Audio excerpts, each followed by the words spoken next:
C'est incroyable. Quelle ambiance. Merci. Quel bonheur d'être ici, devant vous, à Villepinte. Merci vraiment. Merci du fond du cœur.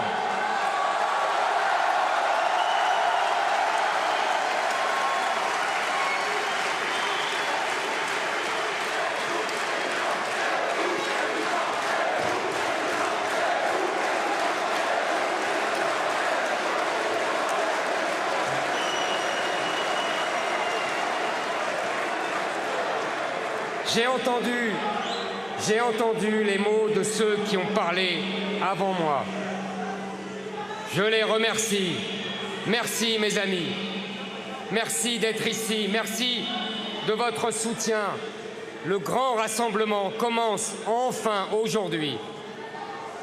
Vous êtes près de 15 000 personnes aujourd'hui. 15 000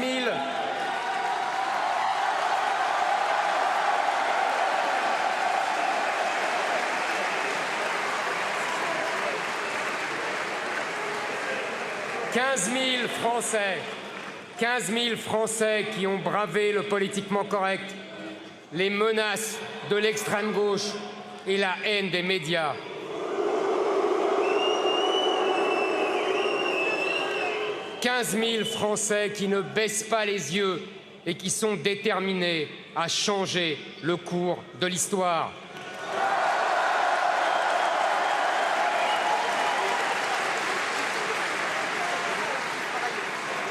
Car ne faisons pas de fausse modestie. L'enjeu est immense. Si je gagne cette élection, ce ne sera pas une alternance de plus, mais le début de la reconquête du plus beau pays du monde.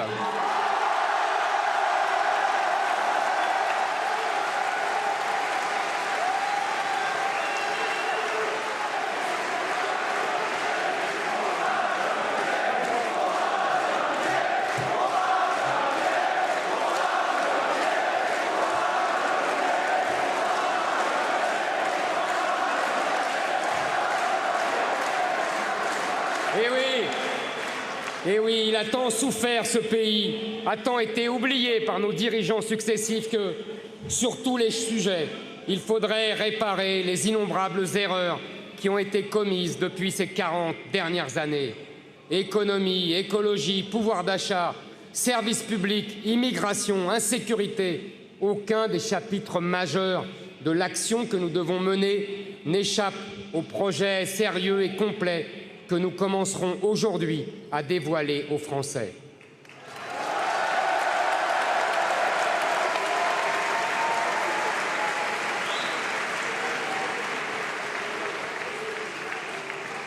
Car après l'indispensable temps des constats et de la prise de conscience, voici venu celui du projet.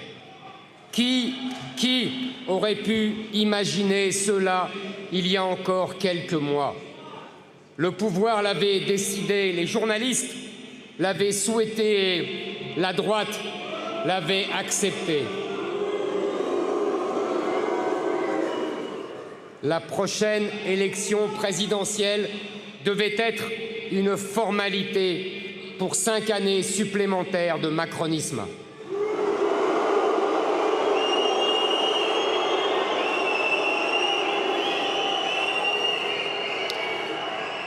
La France devait continuer à tranquillement sortir de l'histoire et les Français devaient disparaître en silence sur la terre de leurs ancêtres.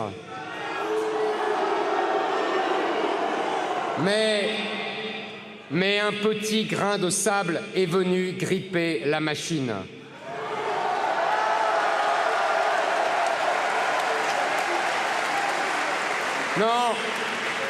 Non, ce grain de sable, ce n'est pas moi. Ce grain de sable, c'est vous.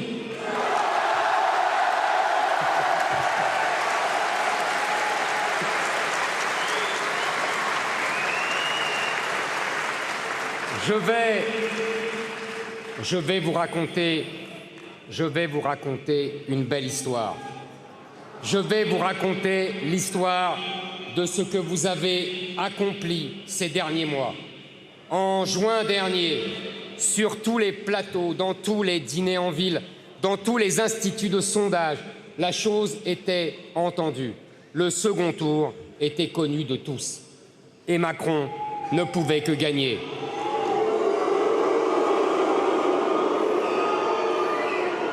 Cette présidentielle n'avait aucun intérêt. Et puis, une rumeur s'est mise à courir. Oui, je vous l'avoue, j'ai longtemps hésité. Mais vous êtes arrivés, nous sommes arrivés, et nous avons bouleversé les plans les mieux établis. Nous avons rompu le pacte tacite entre tous les acteurs de cette farce.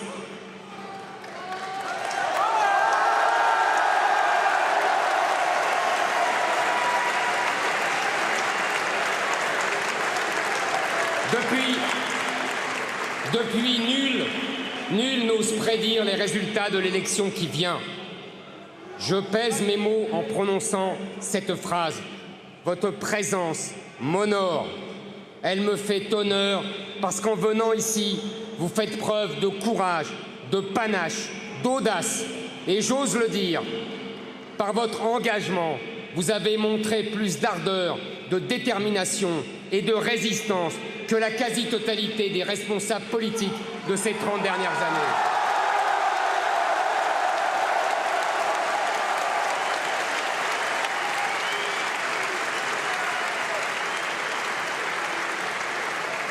À Bordeaux, Lyon, Lille, Nice, Ajaccio, Nantes, Rouen, Biarritz et aujourd'hui Paris. La France appelle à l'aide et les Français ont répondu à l'appel.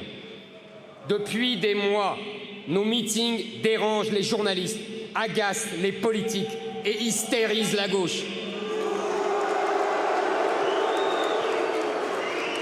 À chacun de mes déplacements, ils enragent en voyant ce peuple qu'ils pensaient à jamais disparu. Parce que, aux quatre coins du pays, ils ont vu ces salles pleines à claquer et débordant d'enthousiasme. Ils voient vos drapeaux, ils entendent vos chants et ils sont étourdis par vos applaudissements.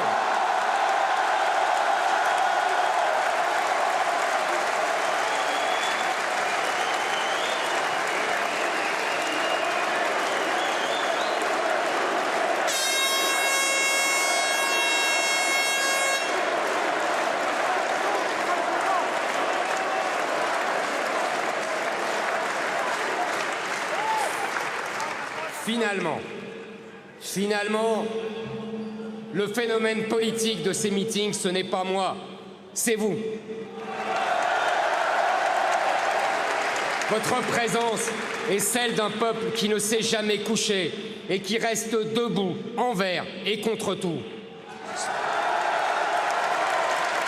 Ce peuple, il l'avait oublié, il l'avait sous-estimé. Il pensait même s'en être débarrassé, loin des centres-villes, loin des beaux quartiers, loin de leurs médias. Ils avaient tort. Ce peuple français qui est là depuis 1000 ans et qui veut rester maître encore chez lui, 1000 ans encore, n'a pas dit son dernier mot.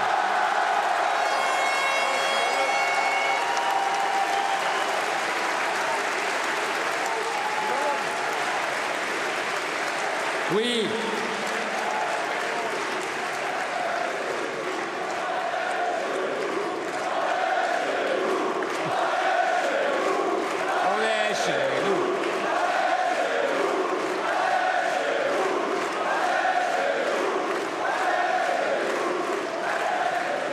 Votre courage m'honore parce que depuis des mois, il ne se passe pas une seule journée sans que le pouvoir et ses relais médiatiques ne m'attaquent. Ils inventent des polémiques sur des livres que j'ai écrits il y a 15 ans. Ils fouillent dans ma vie privée. Ils me traitent de tous les noms. Mais ne vous méprenez pas. Le véritable objet de leur courroux, ce n'est pas moi, c'est vous. S'ils me détestent,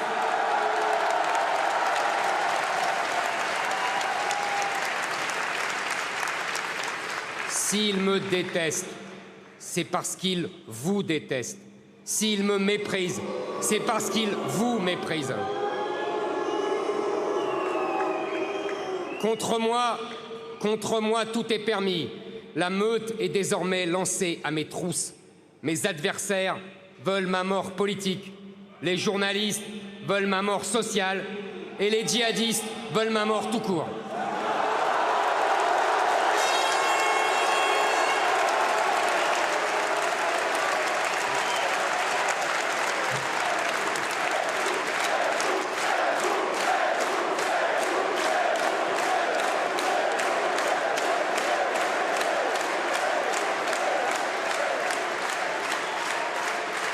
Mais dans leur rage, ils ont commis une erreur considérable. Ils ont découvert leur position. Ils nous ont attaqués trop tôt. Dans quelques semaines, j'en suis sûr, les Français ouvriront leurs yeux sur leurs stratagèmes et leurs attaques deviendront sans effet. Ils ont fait l'erreur de me désigner comme unique opposant. Ils croient être nos ennemis. Ils sont, en vérité, nos meilleurs alliés.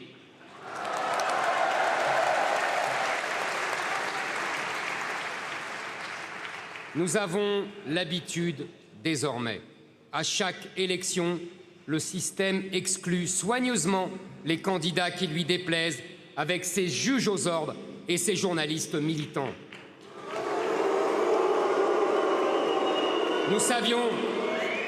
Nous savions qu'ils allaient s'en prendre à nous et nous les attendions de pied ferme. Ils veulent nous interdire de défendre nos idées. Ils veulent me rendre inéligible. Ils veulent vous voler la démocratie. Ne les laissons pas faire.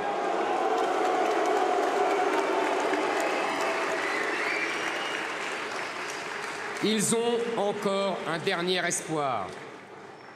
Ils veulent que je n'obtienne pas mes 500 parrainages.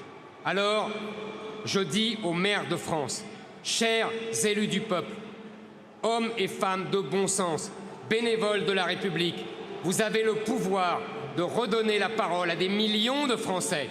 Utilisez ce pouvoir. Ne vous laissez pas voler l'élection.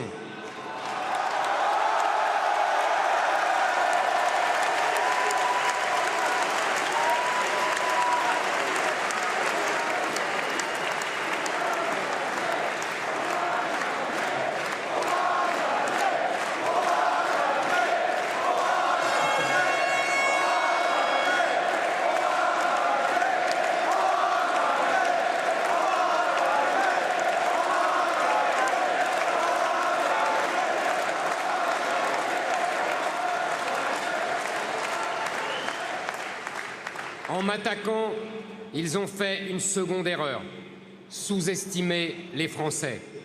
Ils nous imaginaient endormis, fatigués, soumis, apeurés. Mais ce peuple extraordinaire a une capacité de résistance unique dans l'histoire de l'humanité. La France aurait dû disparaître de nombreuses fois, mais à chaque fois, nous avons tenu et à chaque fois, nous sommes revenus.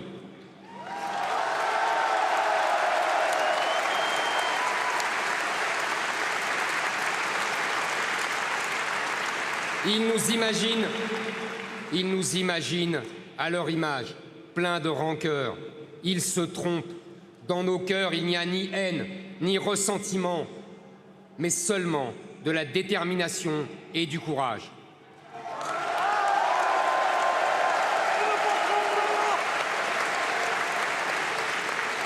Au cœur de la Révolution française, Danton déclarait « Une nation se sauve, mais ne se venge pas.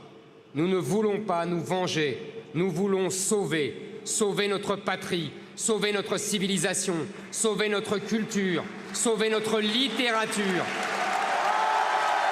sauver notre école, sauver nos paysages et notre patrimoine naturel, sauver nos entreprises, sauver notre héritage, sauver notre jeunesse.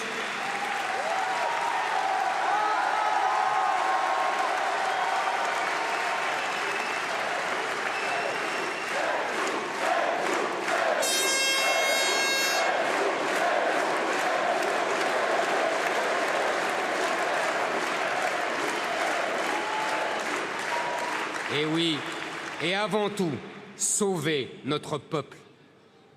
Depuis ces derniers mois, vous avez peut-être entendu de nombreuses choses sur moi. Certains ont dit que j'étais brutal. Oui, cela a pu arriver, car je suis un passionné et mon engagement est total et la France au bord du gouffre. Pendant ces 3 mois, j'ai voulu imposer la question de la survie de la France. Si j'avais eu tort, franchement, pensez-vous que tous les autres se seraient mis à parler comme moi?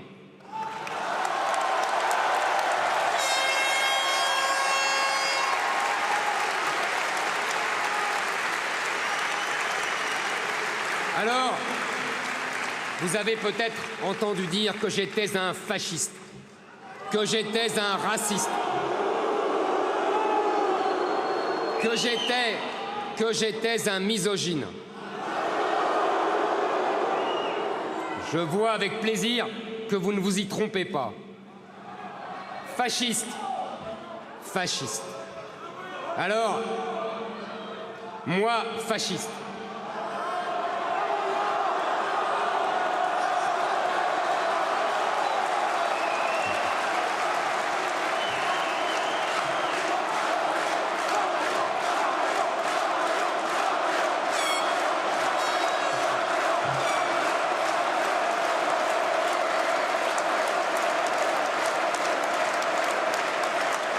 Vous avez raison, ben voyons.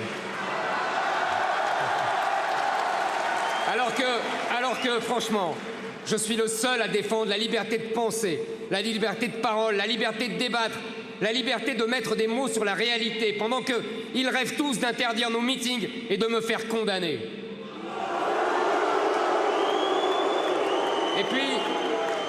Et puis, je serai misogyne.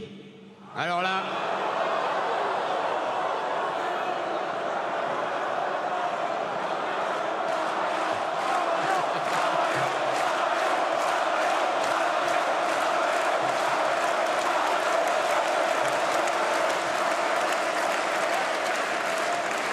Vous savez à quel point cette accusation est ridicule. Enfant,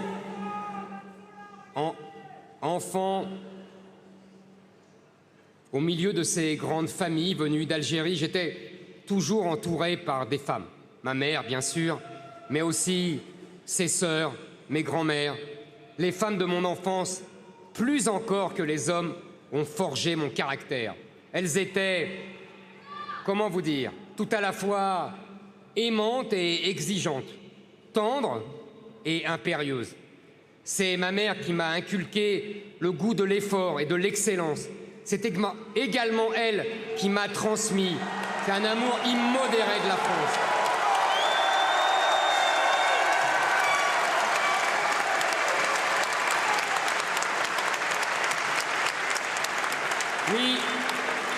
Oui, quand je me souviens de mon enfance, je me souviens d'abord de cela. Ma mère me transmettant cet amour immodéré de la France, l'élégance de son art de vivre, le raffinement de ses mœurs et de sa littérature. C'est encore elle qui m'a donné la force de résister à tout pour défendre cette France qu'elle aimait passionnément. C'est grâce... Et je vais vous faire une confidence. C'est grâce à son expérience et à ses souvenirs contés à l'enfant que j'étais que j'ai pu comprendre, avant d'autres, la régression inouïe que les femmes subissent aujourd'hui dans des quartiers où une immigration de masse a importé une civilisation islamique si cruelle avec les femmes.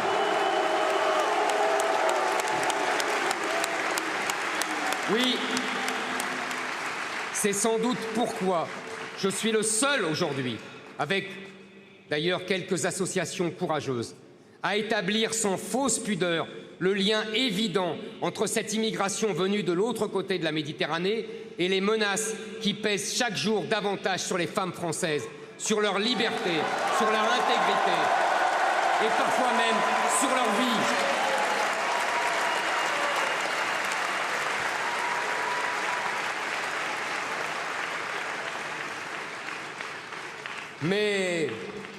Mais pendant ce temps-là, les féministes détournent le regard et nous parlent d'écriture inclusive.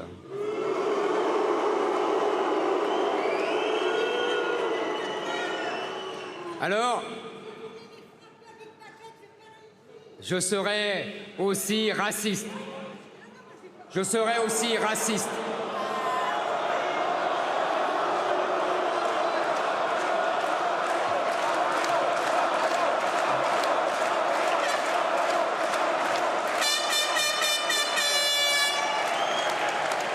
Je serai raciste alors que je suis le seul à ne pas confondre la défense des nôtres avec la haine des autres. Le racisme,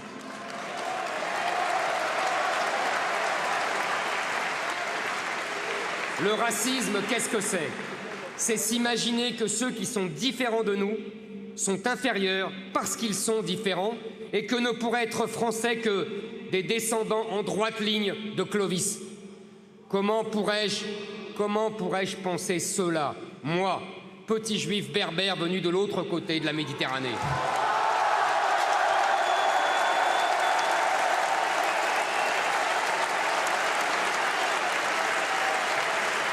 Alors, non, évidemment, je ne suis pas raciste. Non, évidemment, vous n'êtes pas raciste. Tout ce que nous voulons, c'est défendre notre héritage.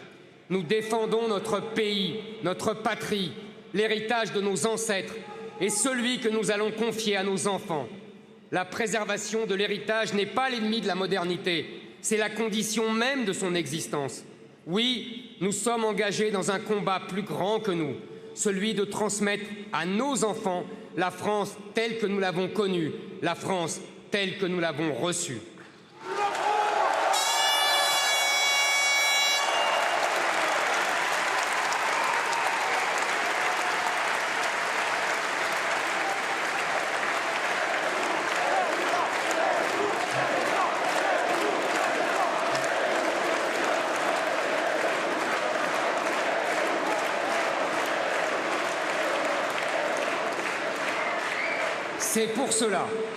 C'est pour cela que je me présente aujourd'hui devant les Français pour devenir leur prochain président de la République.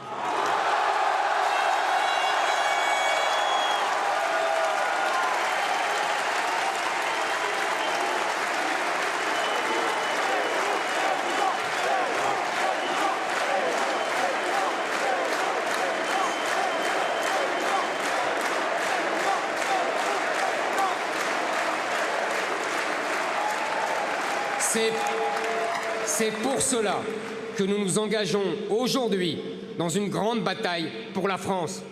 Notre mouvement est lancé, il se structure et s'organise dans toutes nos régions, dans tous nos départements. Chaque jour, chaque heure, chaque minute, nous accueillons dans nos rangs de nouveaux braves prêts à se battre pour la France. Ils pourront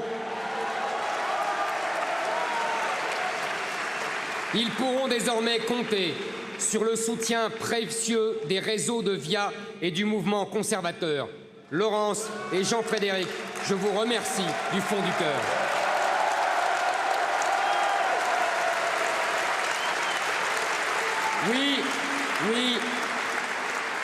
Oui, grâce à eux, grâce à vous tous, la reconquête est désormais lancée.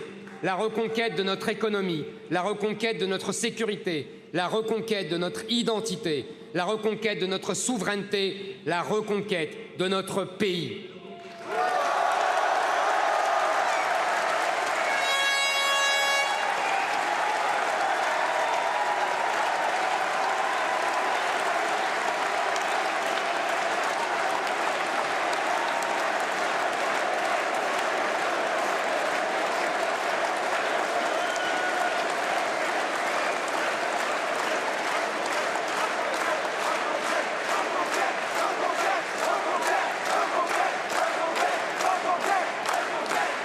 Nous partons à la reconquête de nos villages abandonnés, de notre école sinistrée, de nos entreprises sacrifiées, de notre patrimoine naturel et culturel dégradé. Nous partons à la reconquête de notre pays pour le retrouver.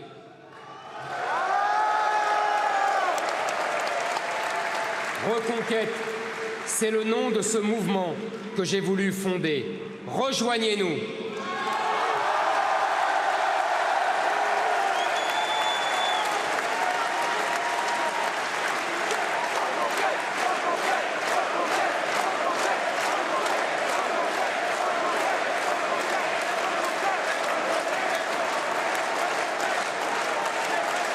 Rejoignez la reconquête de notre pays. Notre campagne sera différente des autres parce que je suis différent des autres. Oui, je l'avoue humblement. Je n'ai pas 40 ans de roublardise politique et de langue de bois médiatique derrière moi.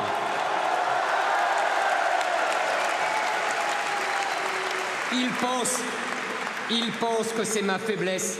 Moi, je pense que c'est ma force. Ma force dans cette campagne pour toucher le cœur des Français avec mon style, ma personnalité, ma sincérité et maintenant mon projet.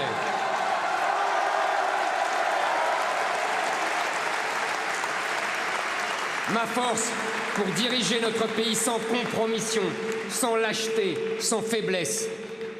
Dans ma conception de la politique, la sincérité, la cohérence, l'honnêteté n'ont jamais été des défauts.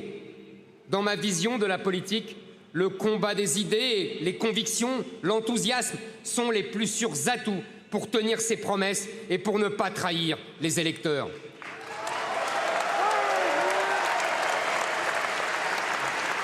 Dans ma conception de la politique, on s'adresse à tous les Français.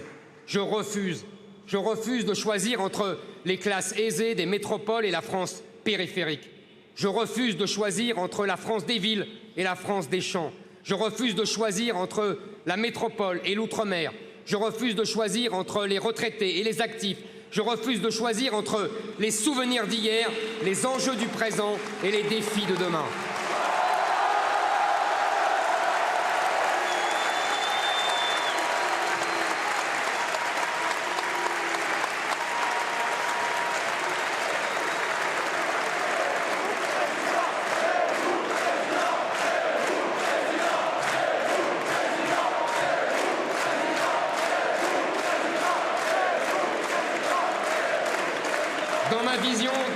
Dans ma vision de la politique, quand on est président des Français, on est président de toute la France et de tous les Français.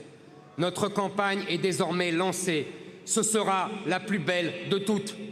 Oui, je veux maintenant rendre hommage à tous ceux qui, depuis des mois déjà, croient en moi, battent la campagne, militent, tractent, démarchent les maires pour rendre possible ce grand combat.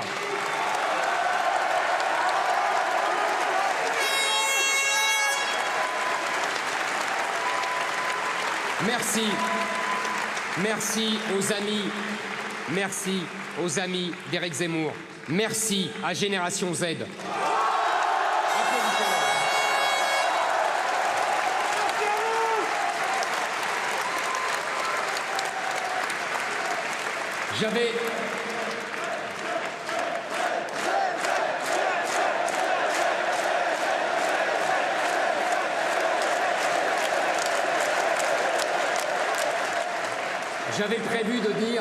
J'avais prévu de dire, je veux que nous les applaudissions, mais comme d'habitude, vous n'en faites qu'à votre tête. C'est souvent eux qui, par leur enthousiasme, m'avaient donné l'envie de mener cette bataille. Impossible n'est pas français, écrivait l'empereur. Vous avez prouvé, une fois de plus, qu'il avait raison.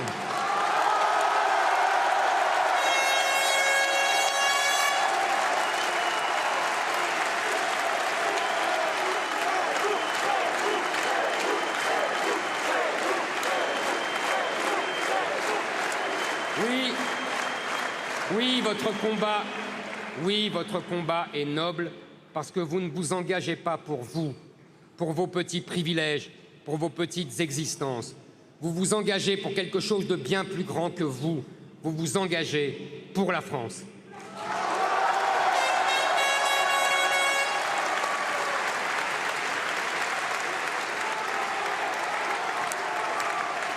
Comme les bâtisseurs de cathédrales, nous travaillons, nous, pour demain. Nous travaillons pour après-demain.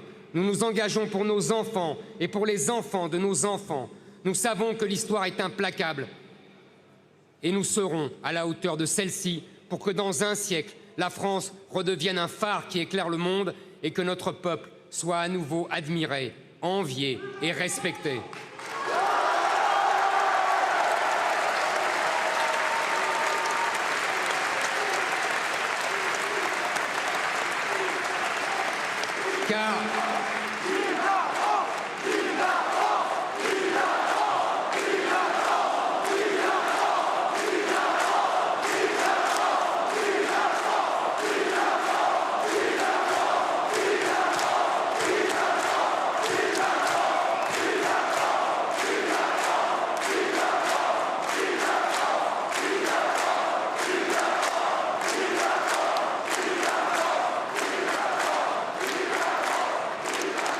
Car la puissance et la souveraineté retrouvées à l'intérieur nous permettront d'exprimer la puissance et l'influence à l'extérieur, sur la scène d'un monde qui a bien changé et qu'il nous faut regarder en face et sans crainte. Pour atteindre ce but, nous partons à la conquête du pouvoir. Demain, l'Élysée, après-demain, l'Assemblée nationale.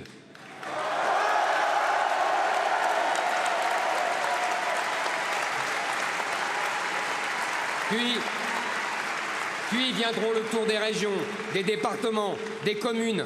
Un par un, nous allons déloger tous ces élus de gauche, tous ces socialistes.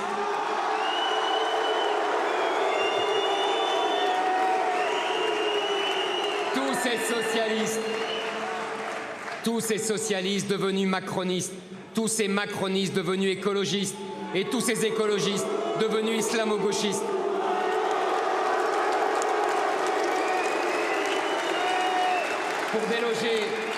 Pour déloger chacun d'entre eux, nous allons devoir convaincre chaque Français.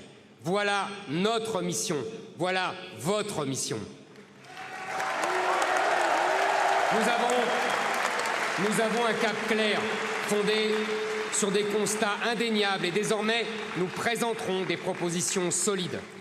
Je l'ai souvent raconté, l'une des choses qui m'a poussé à cette candidature, c'est lorsque mon fils m'a dit un jour « Bon papa, le constat, tu l'as fait depuis 30 ans. Maintenant, il faut passer à l'action. »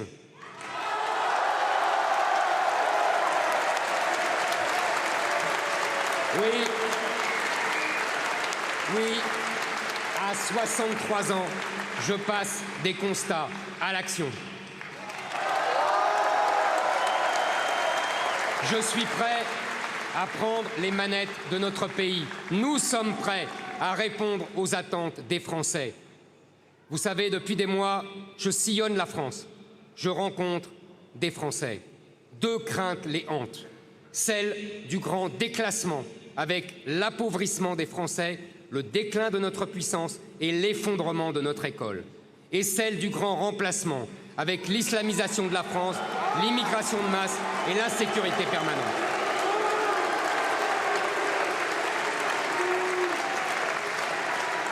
Oui, nous savons que la France s'est terriblement appauvrie ces dernières années. Nous ressentons les difficultés de tant de Français à boucler leur fin de mois. Nous comprenons le mal qu'ont les chefs d'entreprise au milieu des impôts, des taxes, des lois, des règlements.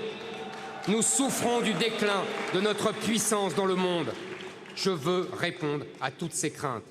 Pour que nos salariés cessent de s'appauvrir, je veux que le salaire net soit plus élevé. Il n'est pas normal d'avoir un tel écart entre le salaire net et le salaire brut. Il n'est pas normal.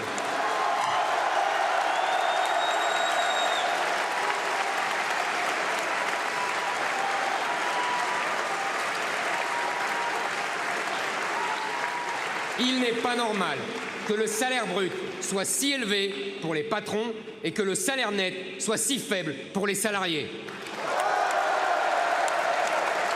Je veux redonner du pouvoir d'achat aux salariés les plus modestes. Je réduirai donc les cotisations qu'ils payent afin de rendre chaque année un 13e mois aux salariés touchant le SMIC.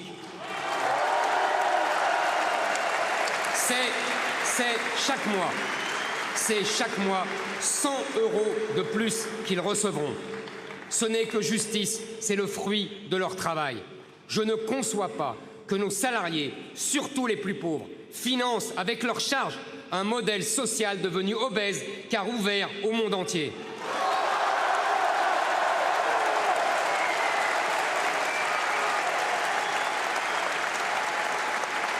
La solidarité, oui, la solidarité doit redevenir nationale. Et tout au long de cette campagne, je n'aurai de cesse que de revenir là-dessus pour que les Français sortent de cette spirale de déclassement. Pour que nos entreprises, elles aussi, cessent de s'appauvrir. Dès les premières semaines de mon mandat, je baisserai massivement les impôts de production pour toutes les entreprises.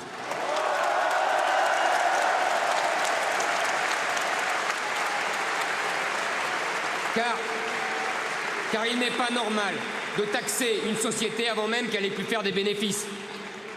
Je veux que davantage de petites entreprises bénéficient d'un taux réduit d'impôt sur les sociétés. Pourquoi les grandes entreprises, avec leurs armées de fiscalistes, parviennent-elles à payer moins d'impôts que les petites entreprises et les TPE?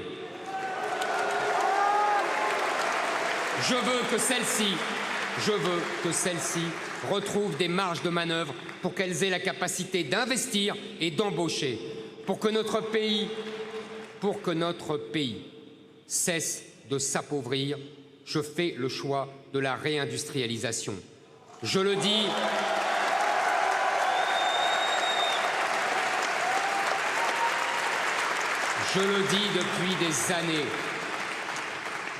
depuis des années. À l'époque, les économistes soi-disant sérieux nous moquaient. Je veux que la France redevienne une grande puissance industrielle mondiale.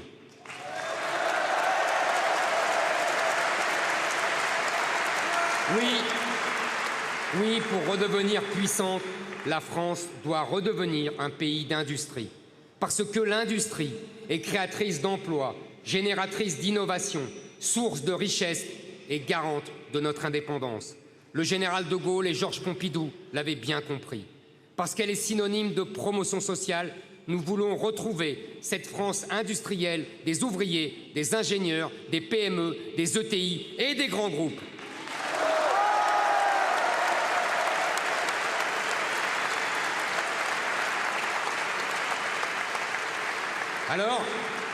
Alors, pour aider nos industriels, nous proposons moins d'impôts, moins de taxes, moins de normes et plus de commandes. En plus de la baisse des impôts de production, nous contraindrons la commande publique à privilégier les entreprises françaises. Il n'y a aucune raison que tous les pays du monde réservent leur marché public à leurs entreprises nationales pendant que la France fait le choix de l'étranger par dogmatisme budgétaire et européen.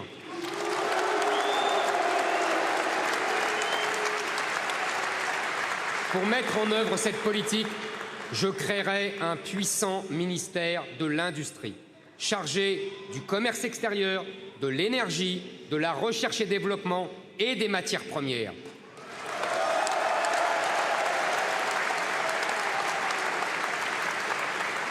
Nous engagerons par ailleurs un processus de simplification administrative sous l'égide directe de l'Élysée. Pourquoi notre État, si impuissant avec les criminels, est-il si impitoyable avec les honnêtes gens?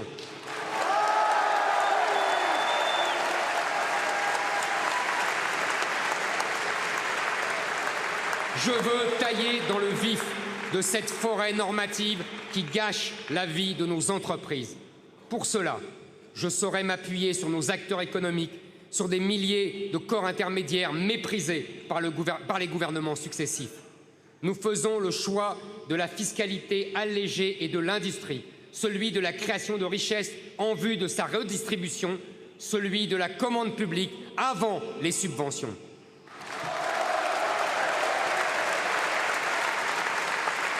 Notre conception de l'économie est cohérente.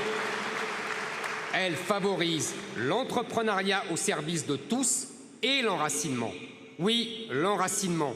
C'est pourquoi nous allons favoriser la transmission des entreprises de génération en génération, comme en Italie, comme en Allemagne.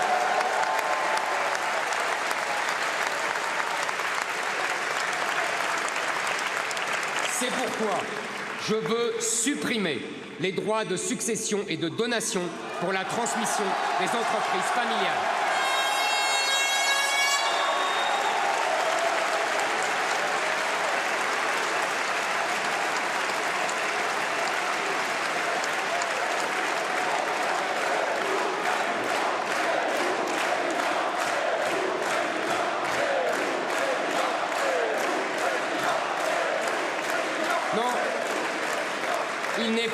Il n'est pas normal, il n'est pas acceptable qu'un chef d'entreprise français préfère vendre sa société à un industriel chinois ou à un fonds d'investissement américain plutôt que de transmettre le fruit de son travail à ses enfants uniquement par peur d'être spolié par le fisc.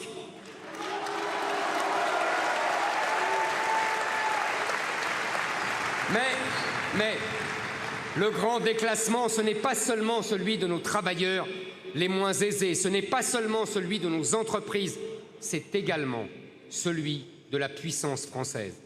Pour que la France sorte de la spirale du déclassement dans laquelle nos élites l'ont enfermée, elle doit renouer avec sa tradition d'indépendance. C'est pourquoi je veux que la France sorte du commandement militaire intégré de l'OTAN.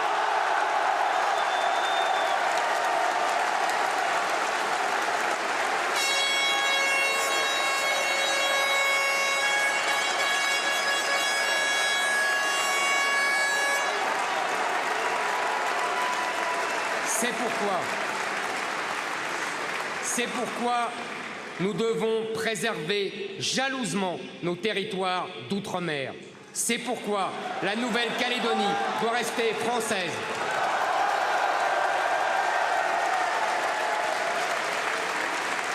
Je dis non à tous les renoncements de ce gouvernement à ce sujet. Je veux que la France retrouve une position d'équilibre dans le monde. Nous sommes la France, nous ne sommes pas les vassaux des États-Unis, nous ne sommes pas les vassaux de l'OTAN ou de l'Union européenne. Nous devons parler avec tous les pays, les États-Unis, la Chine, la Russie, mais également nous méfier de tous, car la géopolitique n'est jamais un long fleuve tranquille. Nous devons retrouver notre rang, renouer avec notre puissance.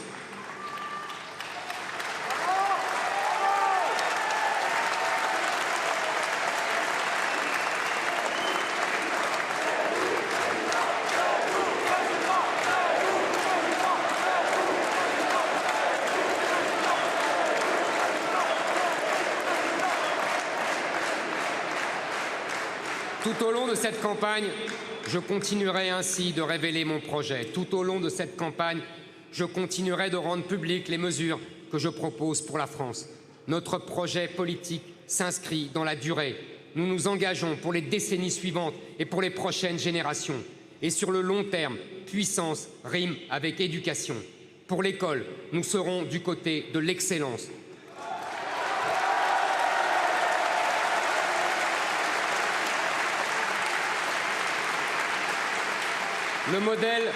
Le modèle scolaire français doit revenir à ses fondamentaux avec une attention particulière pour les mathématiques et les humanités. Nous devons retrouver ce modèle qui a fait notre succès hier et qui fait aujourd'hui la réussite des pays asiatiques qui nous ont imités. Culture classique, études scientifiques, valorisation des savoir-faire manuels, transmission des savoirs et culte du mérite et de l'excellence.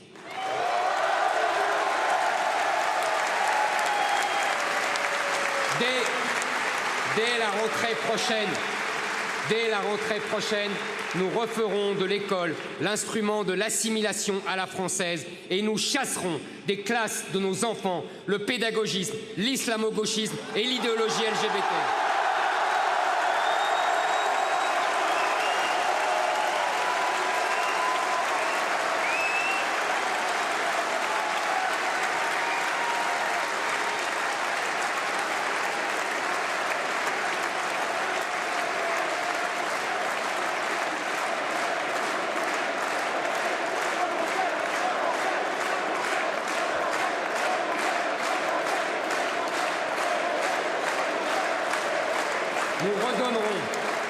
Nous redonnerons aux enseignants les moyens de travailler. Nous rétablirons leur autorité. Nous interdirons l'usage de l'écriture inclusive et nous bannirons toute forme de discrimination positive. Oui, je le promets. Oui, je le promets. L'école ne sera plus le laboratoire idéologique de la gauche et nos enfants ne seront plus ses cobayes.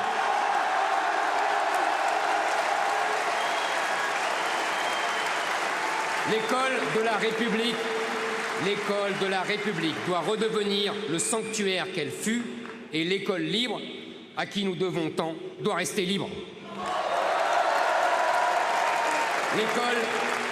L'école doit retrouver son objectif prioritaire, la transmission des savoirs, seule à même de réduire les inégalités. Elle ne doit plus chercher à toute force à être la plus inclusive possible, mais au contraire, rétablir le culte du mérite et de l'effort.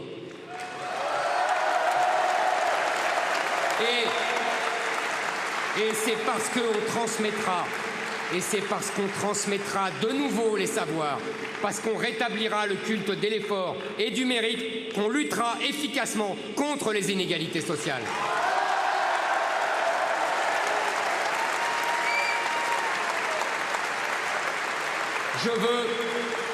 Je veux en finir avec ce pédagogisme qui n'aura eu de cesse depuis 40 ans que de rabaisser le niveau scolaire.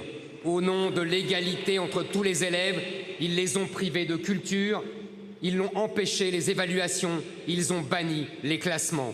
Ils pensaient rendre service aux élèves, ils les ont privés d'excellence, les empêchant de démontrer leur talent, leur intelligence et leur travail.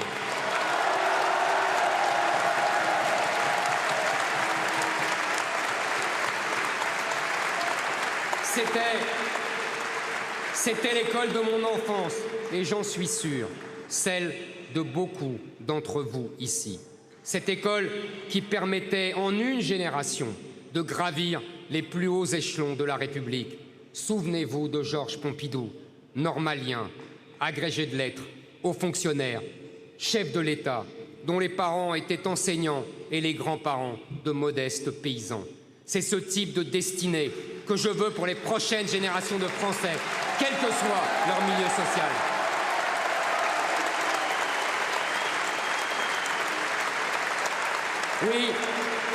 Oui, cette France oubliée, notre France oubliée, a le droit de retrouver une école de qualité. Cette France méprisée a le droit de retrouver des services publics. Cette France abandonnée, qui manque de commissariats, qui manque de trains, qui manque de médecins, qui manque d'hôpitaux.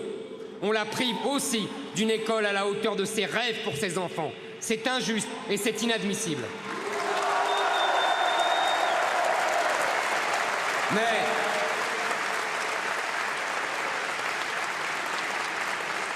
Mais impossible n'est pas français.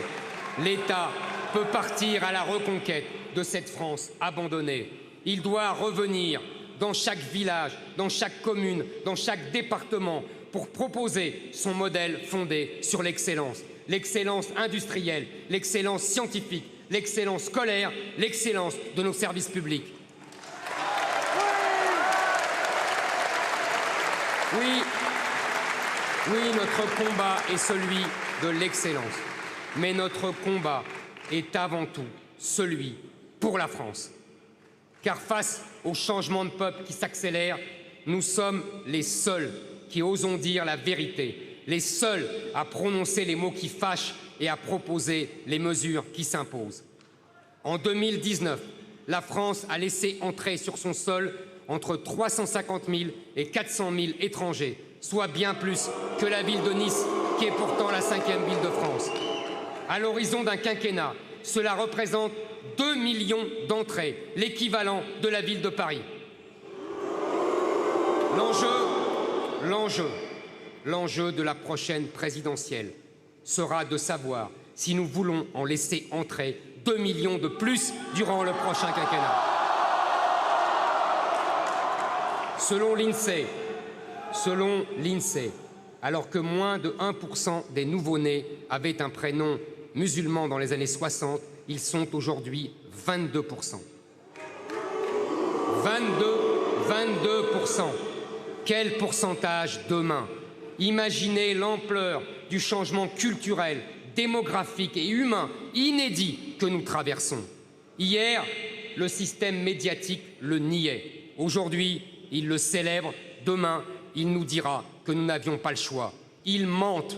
Nous avons le choix. Nous avons le pouvoir de choisir le destin civilisationnel de notre pays.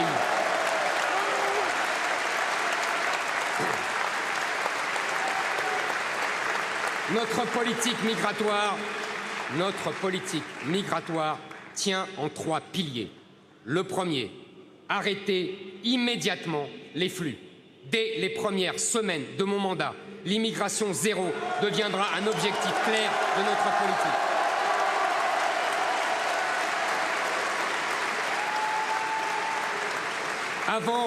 Avant l'été prochain, je veux limiter le droit d'asile à une poignée d'individus chaque année pour redonner son sens à ce droit dévoyé. Je veux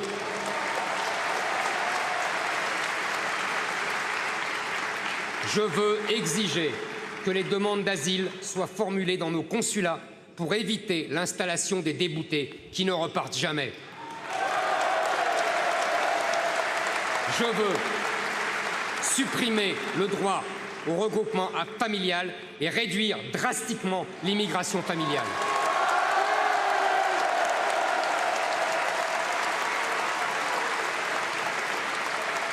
Je veux opérer une meilleure sélection des étudiants étrangers et poser le principe de leur retour à la fin de leurs études. Je veux démanteler les filières d'immigration clandestine, mettre hors d'état de nuire les associations qui ramènent ces migrants en Europe.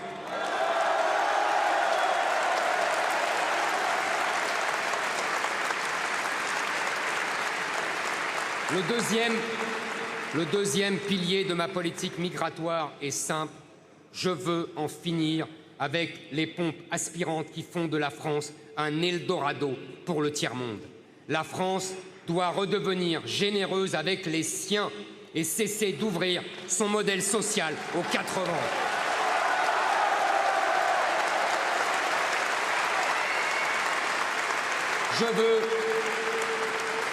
Je veux supprimer les aides sociales pour les étrangers extra-européens, supprimer l'aide médicale d'État.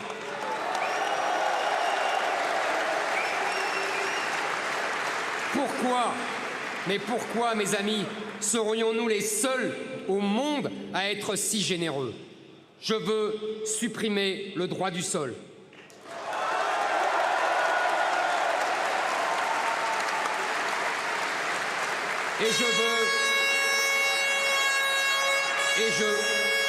Et je veux durcir drastiquement les conditions de naturalisation. Le troisième pilier de ce plan s'intéresse aux étrangers qui sont déjà installés en France. Je veux renvoyer systématiquement tous les clandestins présents illégalement sur notre sol.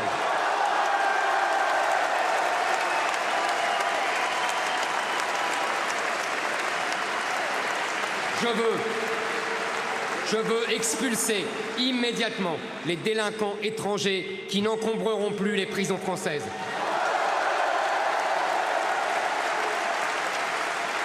Je veux déchoir de leur nationalité française les criminels binationaux.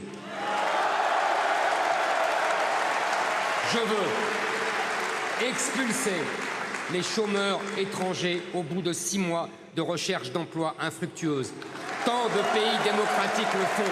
Pourquoi pas nous? Toutes ces mesures seront soumises au peuple français par référendum pour qu'il les approuve.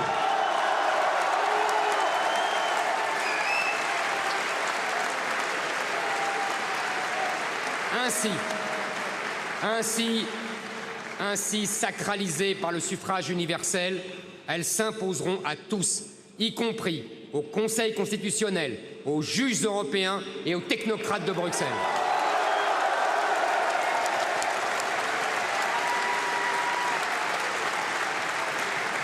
Notre existence en tant que peuple français n'est pas négociable. Notre survie en tant que nation française n'est pas soumise au bon vouloir des traités ou des juges européens. Reprenons notre destin en main. Je veux maintenant parler à ceux qui sont français. Oui, je fais une distinction entre qui est français et qui ne l'est pas. Non, je ne renverrai pas certains Français. Oui, je tends la main aux musulmans qui veulent devenir nos frères. Beaucoup le sont déjà.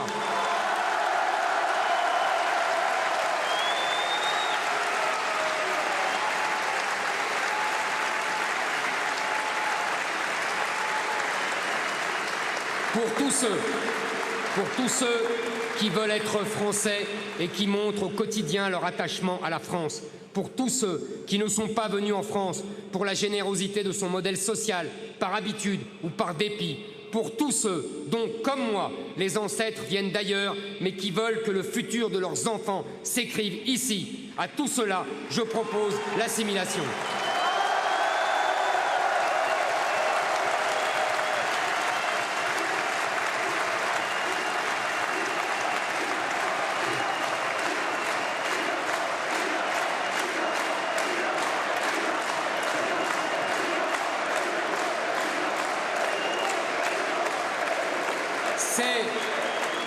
L'assimilation est le plus beau cadeau que la France puisse vous offrir.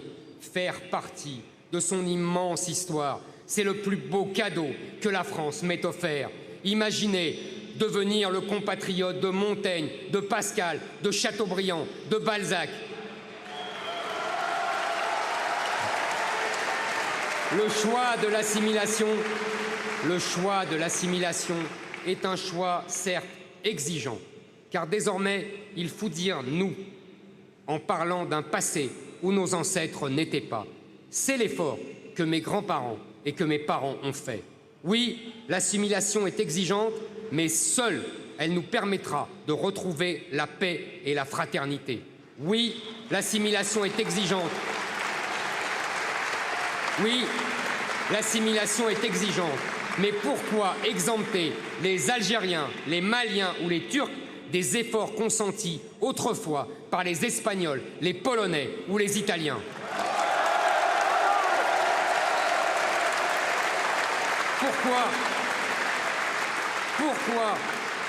Pourquoi donc les musulmans seraient-ils incapables de faire ce travail de séparation du spirituel et du temporel qu'ont fait avant eux les Juifs et les chrétiens?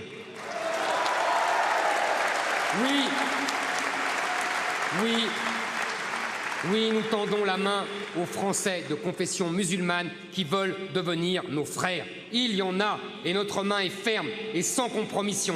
Si vous faites de la France votre mère et de chaque Français votre frère, vous êtes nos compatriotes.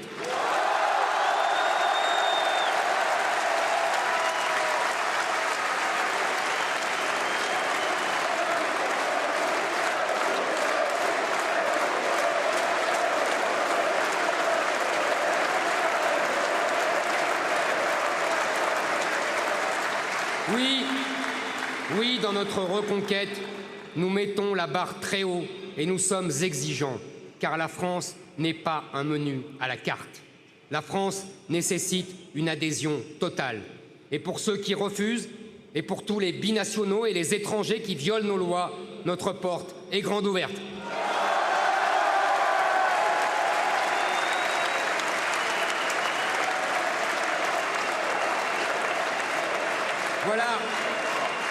Voilà les solutions que les Français réclament depuis des décennies. Aux grands mots, les grands remèdes. La France ne peut plus tergiverser. Ce combat, je ne peux pas le mener sans vous. J'ai besoin de vous. Une formidable lutte nous attend pour sauver notre patrie et chacun d'entre nous participe à cette immense bataille. J'en appelle j'en appelle à tous les patriotes français, à tous ceux qui ont les pieds solidement enracinés sur leur terre.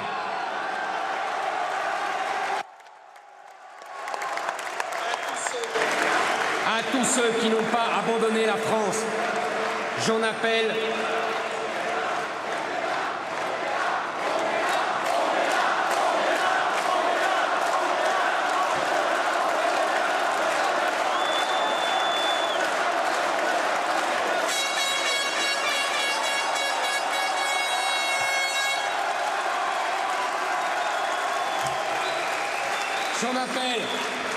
J'en appelle à ces militants, à ces cadres, à ces électeurs du Front National qui voient leurs idées végéter dans une opposition stérile depuis des décennies.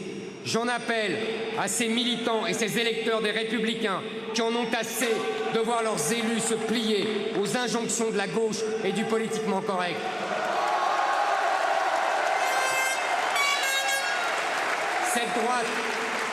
Cette droite amoureuse de la France est majoritaire dans notre pays.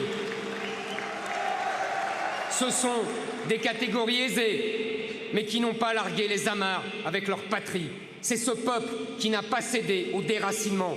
Ce sont ces classes moyennes qui refusent d'être remplacées.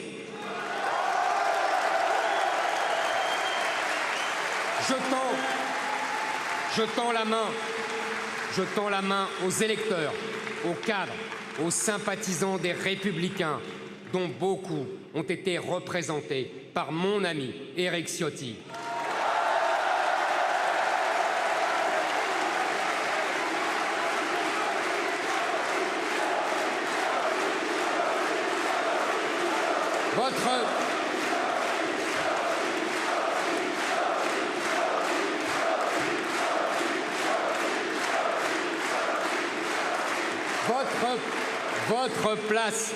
Votre place est parmi nous, à nos côtés, dans ce combat pour la France.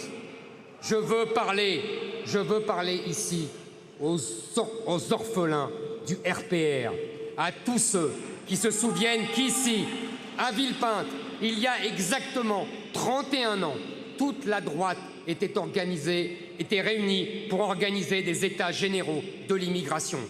Moi, j'étais là. J'avais à peine 30 ans. Oui, j'étais là. J'observais, je notais. Mais il y avait surtout Chirac, Giscard, Juppé, Bayrou, Sarkozy, Madelin et tant d'autres. On y promettait alors que l'immigration serait réduite à zéro, que la solidarité nationale serait réservée aux Français et que le droit du sol serait abrogé.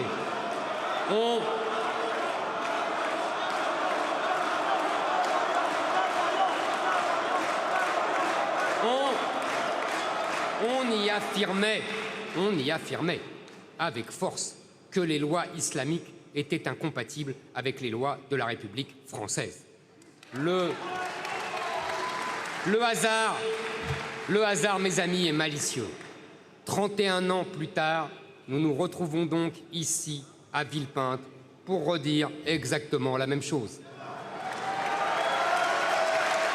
Et la gauche, et les médias, et le pouvoir macroniste, et le centre, et même les actuels dirigeants de LR nous affublent du qualificatif infamant d'extrême droite. Je veux ici poser une question simple. Jacques Chirac était-il d'extrême droite? Valéry Giscard d'Estaing était-il d'extrême droite? Et Alain Juppé et François Bayrou, eux aussi d'extrême droite alors? Oui, mes amis, le hasard est malicieux. Nous nous retrouvons ensemble aujourd'hui, un 5 décembre, le jour anniversaire de la fondation du RPR en 1976. Nous ne devions même pas être ici à Villepinte et nous nous y retrouvons. Que de coïncidences, que de dates anniversaires, que de souvenirs, que de symboles. Mais cette leçon de Villepinte, ne s'arrête pas là. 3 ans après ces états généraux de la droite, le RPR et l'UDF gagnaient les élections législatives. En 1995, Jacques Chirac entrait à l'Élysée. Et pourtant, toutes ces belles proclamations de Villepinte restèrent lettres mortes. Toutes ces belles promesses furent oubliées. La droite, comme d'habitude, se soumettait aux injonctions de la gauche, des médias, des juges. La droite, comme d'habitude, trahissait ses électeurs aussitôt qu'ils l'avaient mise sur le pavois. 30 ans plus tard, rien n'a changé. 30 ans plus tard, le RPR et l'UDF sont devenus LR. Mais ce sont toujours les mêmes promesses, toujours les mêmes déclarations martiales. Pourquoi voulez-vous que ces politiciens tiennent les engagements qu'ils n'ont pas tenus depuis 30 ans?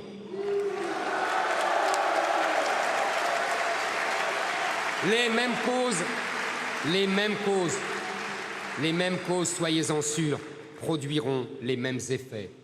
Valérie Pécresse rappelle sans cesse que son entrée en politique est intimement liée à la personne de Jacques Chirac. Elle se réfère sans cesse à lui. Croyons-la sur parole. Elle agira comme son mentor, elle promettra tout et ne tiendra rien.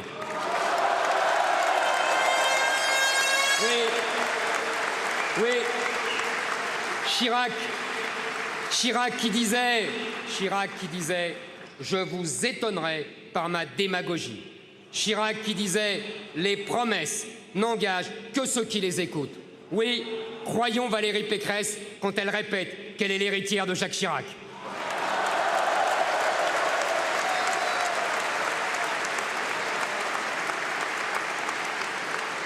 Nous sommes tout à l'inverse de ces trahisons politiciennes. Nous promettons et nous tiendrons. Nous nous engagerons et nous ferons. Disons, mes amis, que ce sera notre serment de Villepinte.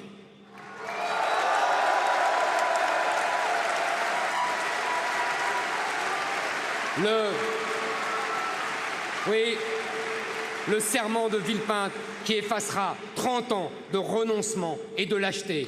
30 ans au cours desquels le peuple fut divisé, séparé, ostracisé, avec des électeurs du Front National traités comme des parias et des électeurs de LR intimidés, terrorisés par une gauche qui décidait souverainement qui était républicain, qui ne l'était pas, qui était dans le camp des bons, qui était dans le camp des mauvais. Ce temps-là est révolu.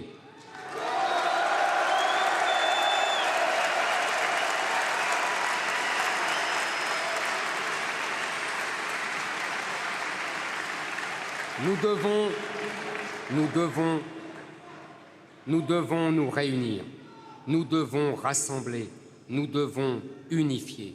Je veux rendre le droit de vote aux électeurs du Front National et je veux rendre la droite aux électeurs de LR. Ce n'est plus l'heure des querelles byzantines. Demain, la France peut disparaître. Notre devoir, c'est de nous lever. Notre devoir, c'est de nous battre. Notre devoir, c'est de nous engager. Un engagement très particulier, car nous n'allons pas combattre des personnes. À la différence de nos adversaires, pleins de haine et de mépris, nous ne luttons pas contre des individus. Notre combat est plus rude, plus difficile, mais plus noble. Nous luttons contre des idées. En 2022,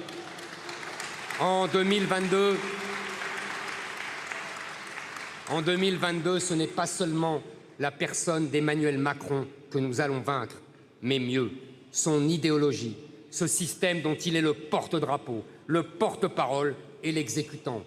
La personne Emmanuel Macron ne nous intéresse pas parce qu'elle est fondamentalement inintéressante.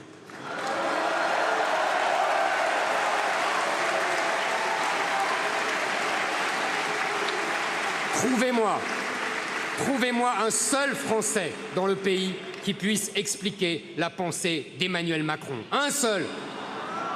Il n'y en a aucun, pas même lui. Personne ne sait qui il est parce qu'il est personne.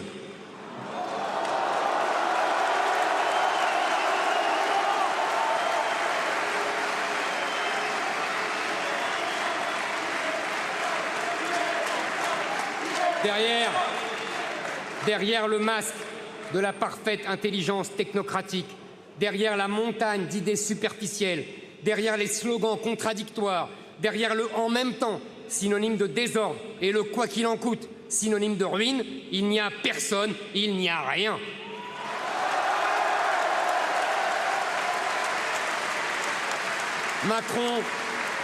Macron a vidé de leur substance notre économie, notre identité, notre culture, notre liberté, notre énergie, nos espoirs, nos existences. Il a tout vidé parce qu'il est, à lui tout seul, le grand vide, le gouffre.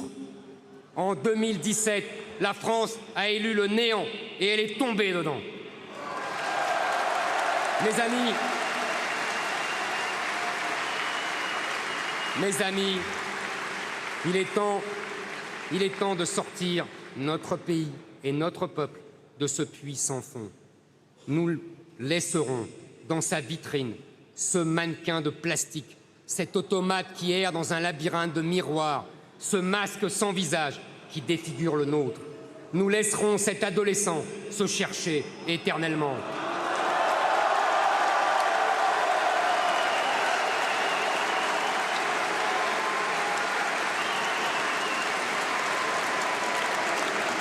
Oui.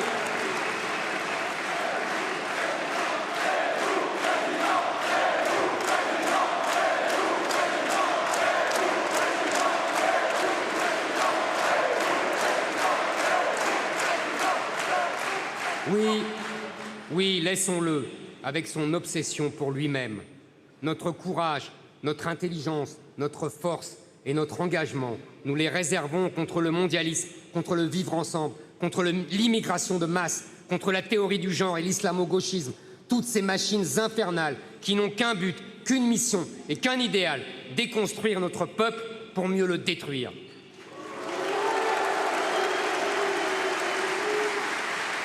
Inlassablement, nous allons nous débarrasser de ces idéologies hors sol qui ne vivent que d'argent public et de journalistes militants.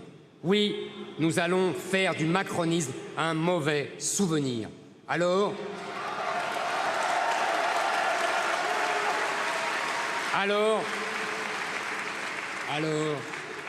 quand ce fantôme aura quitté l'Élysée, quand la gauche aura perdu sa dernière marionnette, nous la remplacerons par la France. Nous remplacerons...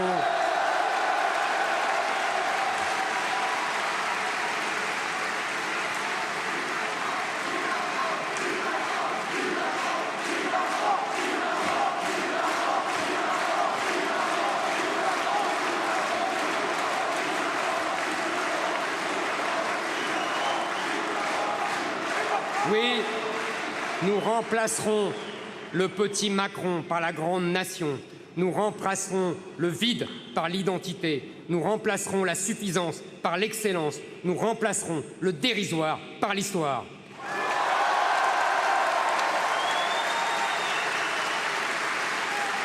Une tâche merveilleuse, exceptionnelle nous attend. L'engagement de toute une vie.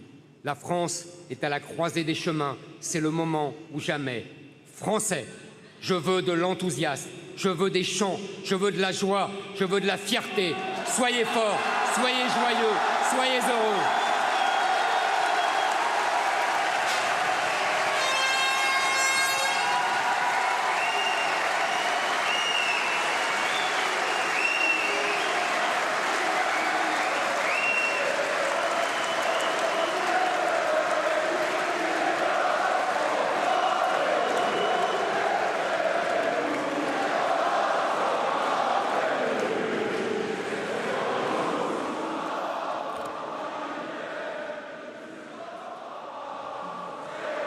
Phrase finale, vraiment ? joyeuse, c'était fini. Nous sommes toujours en direct sur LCI. Ce discours de Éric Zemmour, 18h54, un peu plus d'une heure maintenant qu'il a pris la parole à Villepinte pour son tout premier meeting. Vous entendez bien sûr donc cette Marseillaise avec un discours qui avait pour but une démonstration de force. Il y a des images, mais on va bien sûr analyser ensemble. Oui, mes amis. Non, c'est pas...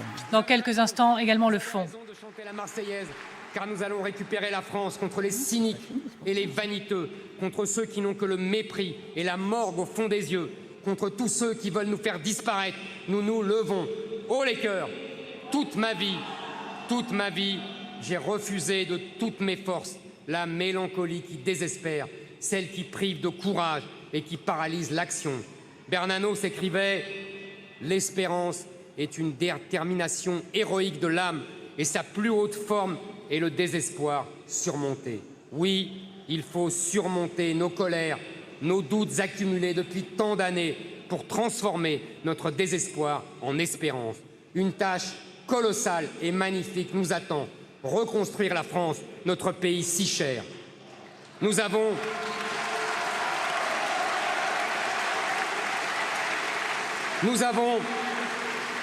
les troupes, nous avons un plan, nous avons la force et nous avons le courage. Nous avons les idées, nous avons un projet et nous avons un mouvement. Ils ne pourront rien faire contre vous, ils ne pourront rien faire contre nous. À la face du monde entier, nous pouvons désormais lever les yeux et crier haut et fort « La France est de retour !»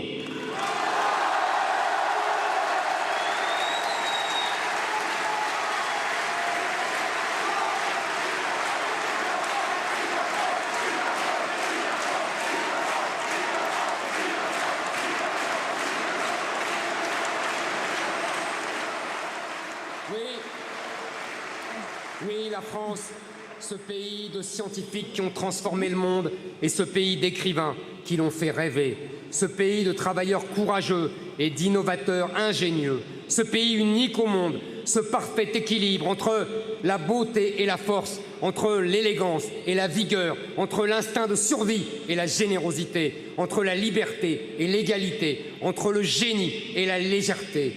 Oui, la France est de retour car le peuple français s'est levé. Le peuple français se tient face à tous ceux qui veulent le faire disparaître, face à tous ceux qui veulent priver ses enfants d'héritage et de grandeur. Ce peuple français qui ne baissera jamais les yeux face à ceux qui ont juré sa perte. Oui, la France est de retour. Vive la République et surtout, vive la France.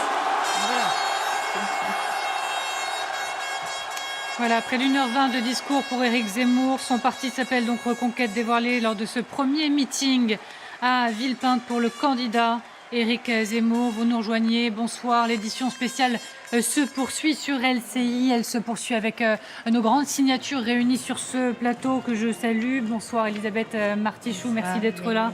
Routel Krief, François Langlais, Jean-Yves Camus, je vous remercie d'être là, politologue co-directeur de l'Observatoire des radicalités politiques à la Fondation Jean Jaurès, grand spécialiste de l'extrême droite. Et bonsoir à vous, Éric Brunet, merci également d'être sur ce plateau. Alors, ce meeting était présenté comme une volonté de démonstration de force. La grande question surtout, c'était de savoir si le polémiste avait su mettre une cape de candidat. Je vais vous poser toutes ces questions, bien évidemment. La première d'entre elles, c'est de savoir tout simplement ce qui vous a le plus marqué, Routel Krief, lors de cette prise de parole. Il a réussi son pari.